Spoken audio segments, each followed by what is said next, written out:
मंडळी, भोगी सणाचे विशेष महत्त्व काय आहे? हा सण का साजरा करावा?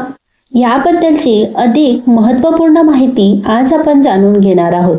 परंतु याआधी अशाच महत्त्वपूर्ण विशेष माहितींसाठी चॅनलला तुम्ही नक्की सबस्क्राईब करा आणि बेल आयकॉनला क्लिक करा.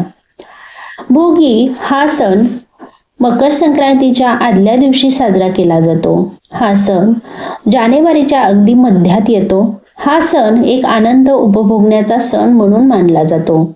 याच दिवशी इंद्रदेवतेने आपल्या स्वतःच्या शेत जमिनीमध्ये उदंड पीक पिकावीत आणि भरपूर पिकांना बहर यावी अशी प्रार्थना केली होती, अशी मान्यता आहे. आणि हे पीक वर्षानुवर्ष अशीच पिकत राहावे अशी देखील प्रार्थना इंद्रदेवतेने केली होती.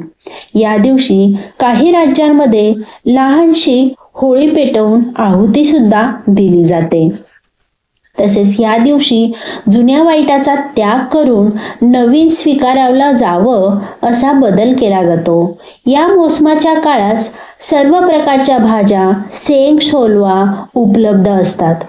भरपूर प्रकारच्या पालेभाज्या बाजारात उपलब्ध असतात. त्यामुळे थकलेला शेतकरीला थोडासा विसावा मिळतो. मग ह्या मोसमात शेतकरी भोगीची भाजी, तीळ मिश्रित बाजरीची भाकर व खिचडीचा आस्वाद घेऊन उबदार प्रेमाचा शेतकरी उपभोग घेत असतो.